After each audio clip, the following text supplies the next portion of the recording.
girl Michaela Janae here, back with another video. And in today's video, I will be talking about how to start your business. So let's get right into the video.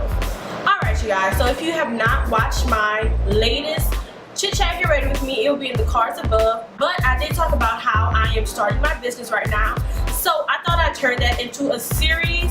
There's a lot of videos on YouTube about how to start your business and how to do it with less money and how to do it cheap, easy, quick, and fast. But starting your business is not always cheap, it's not always easy, and it's not always fast. Trust me, it takes real hard work. So in these series, I will be breaking it down and really being transparent with showing you my process of how I'm starting my business. So in this video, I'm going to talk about how I'm going from conception to a brand. First, I want to give you guys some backstory.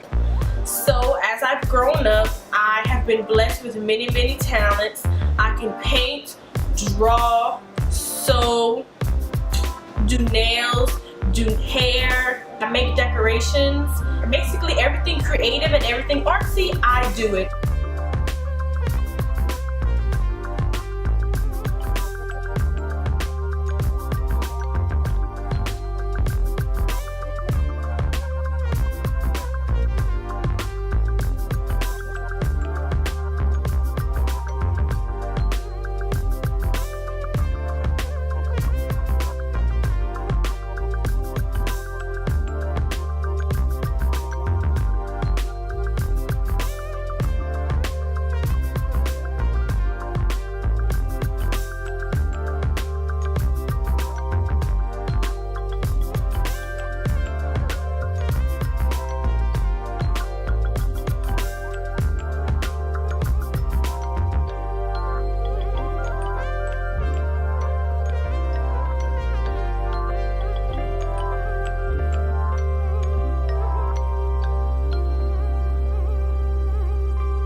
Younger, I really thought I had to pick one lane and that's what I was going to do for the rest of my life. A lot of people feel like they have to pick only one of their talents or one passion and pursue it, but as I got older I realized that's not true. I am multi-passionate and I feel like I can do not everything but most of the things that make me happy in my career. Your passion is something that even when you try to leave it alone, it won't leave you alone. And all of the things I do, I continuously go back to it, and it's something I truly enjoy. For the longest period of time, I was just practicing my crafts for free, and you know, I wasn't really getting anything in return.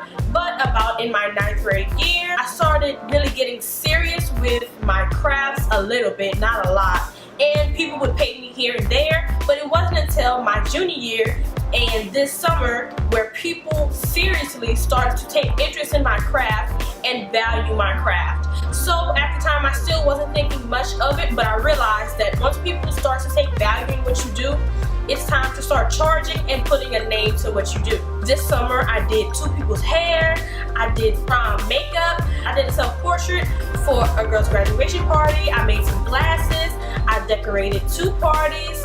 You know, I really did a lot of things. I made a girl's YouTube intro, so I was really testing out all my talents. Oh, and another one of my talents and passions is graphic design. This summer, I really decided it was time to start my business. You know when it's time to make a concept, a brand, when you are ready to turn your hobby into your paycheck.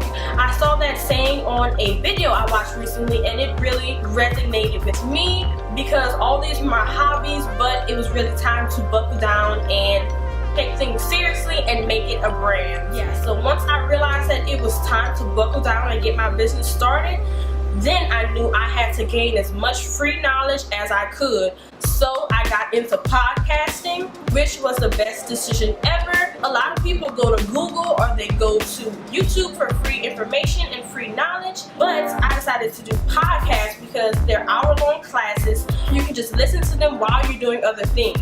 So when you're looking into podcasts, I do suggest to look for people that look like you and people who are like-minded as you. So I found a lot of Black entrepreneur podcasts that I can really learn a lot from, and I just recommend listening to as many as you can. Learn everything about your field and about your craft so no one can question what you do. Gain as much free knowledge, so even though you might not have a college degree yet, or you don't have a degree in that field, you know what you're talking about at all times. And I will have a list in the description box of all my favorite podcasts so you guys can get some of my same knowledge that I gained. Also, there's a lot of people here on YouTube that can be helpful, but I would say don't really look at a lot of people who are not like-minded as you, or don't just look at people who are very successful, because usually those people don't give you the real information that you need. Starting a business is not as easy as the little fluff they give you, so make sure you know your craft for yourself and you know the basic knowledge to starting your business. So you came to the right place, because I'm going to push you on to all that good knowledge. Now I'm going to talk about being humble as an entrepreneur, especially as a beginning entrepreneur. To get your work out there, to get your craft, to get your service out there, it is totally okay to do some things for free or for cheap.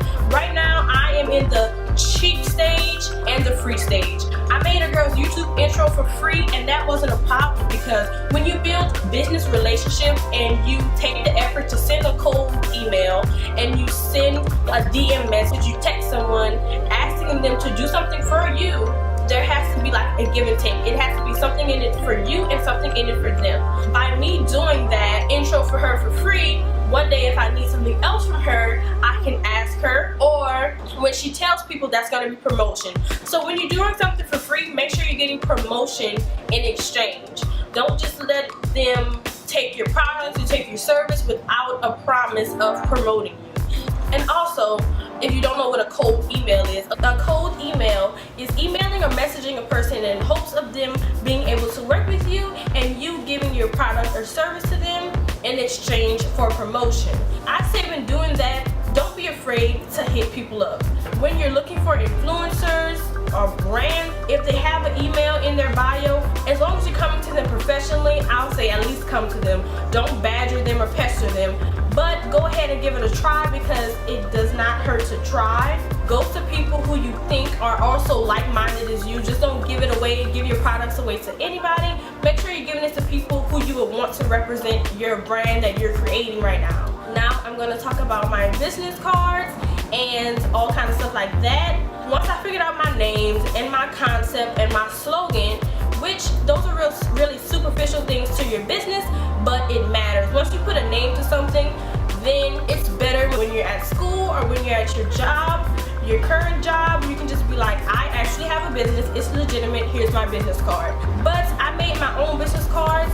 Once again, I learned, I looked it up, gained free knowledge. I made it on my Mac. They came out absolutely great. I love my business cards. I made my price list, I made flyers, I made all that by myself on my Mac. So if you guys would like a tutorial on that, please let me know. When you're making business cards, make sure you put what needs to be on there. Don't overcram your business cards, and don't think that it has to be solidified right now. Over time, your brand might change. So just make your business cards however you want, and don't worry, because you can change them whenever you're ready to change up your brand. See, because even the business cards I made, there's been a shift in my business where I already want to change them, so I'm going to have some new ones anyway, so I don't mind teaching you guys how to make those. Also, when you're first starting your brand, don't focus on trying to trademark and trying to copyright, well, you can get a domain name if you're doing a website, but don't focus on spending your money on lawyers and all kind of stuff like that. Because first of all, what's for you is going to be for you, and I'm a Christian, so I think about it as a God way. What God has for me is always going to be for me. So especially as an entrepreneur, don't try to compete with no one. You're not in competition with anyone, because nobody can do your service or your craft exactly like you.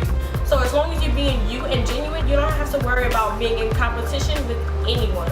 Don't worry about spending your money on things like that, because eventually when you're building a brand, your brand might change or shift, and all kind of things like trademarks and all kind of copyrights, those are really expensive. So wait down the line to get those, to where when you actually have a lot of income coming in, or your brand is just legitimate at that time. When you're building a brand, don't be afraid to start more social medias.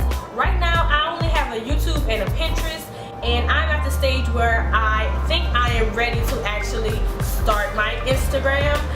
because I'm getting into more ventures in my business, and I feel like an Instagram would help me with that. So if you guys would enjoy me having an Instagram, leave a comment down below and let me know. A lot of people say they're scared to make YouTubes, or they're scared to have an Instagram, have a Twitter, but get the social medias that are going to help you with your business. Make sure your social media names corresponds with your business, corresponds with your brand, and you should be fine. You don't necessarily need a Snapchat in the beginning of your brand. I don't think that would be necessary. That's just an example. Go where your audience is. Make sure you know who your ideal client is and where you want your brand to go. When it comes to branding, make sure you're always talking about your business. I tell this to everyone. I'm an entrepreneur. I go down a list of what I do. That's why it's good to have a business card. But don't be afraid to talk about your brand, talk about what you're building, and talk about where you want to go in life. Constantly promote yourself, because you are your biggest promoter, period. So make sure you're putting yourself out there. So whenever you're talking to people, talk as if you're talking to a potential client. Make sure you're telling people, this is what you do, this is what you offer. If you do hair, make sure your hair is always looking good. If you do makeup, make sure your makeup is always slayed. If you make t-shirts, if you make clothes, make sure you're wearing your product so people can see that. If people can't see visually what you do, they're not going to want to buy into you, and they're not going to believe that what you do is real. So make sure you're always showing yourself off, and be consistent with what you do. As an entrepreneur, you have to keep going at it. It's a really day-by-day thing, but you cannot procrastinate, you cannot be lazy. If this is what you really want to do in life, and this is your passion, you have to work hard for it. It is not going to be easy. A lot of people see others and they just get a lot of followers one day, a lot of subscribers one day, and they think that that's easy, and they think it's like a get-rich-quick scheme, but that is not what entrepreneurship is. You cannot worry about what others are doing, because you don't know what that person did to get there, and you might not be willing to do exactly what they did. I try not to envy anyone else's success, because like I said, I'm not in competition. If there's people that you feel like you're in competition with, or that you have to unfollow them, stop looking at them, stop worrying about them, because as an entrepreneur, you have to worry about yourself. You don't have to see what the other hairdresser is doing, see what the other makeup artist is doing. Don't do that. Stay in your own lane, because then that's when imitation comes in, and you don't want your brand to look like someone else's brand. Even if it's unintentional, stay in your lane, basically. When you're going from concept to brand, this is really the fun part. Building your brand is really showing the world who you are, and preparing them for your business, and preparing them for what you have to offer. So this is really the fun part. I think I'm done. So if you guys enjoyed this video and you're ready for more videos like this, please comment, like, and subscribe. I will be back with more videos like this. So I'ma holla at y'all later.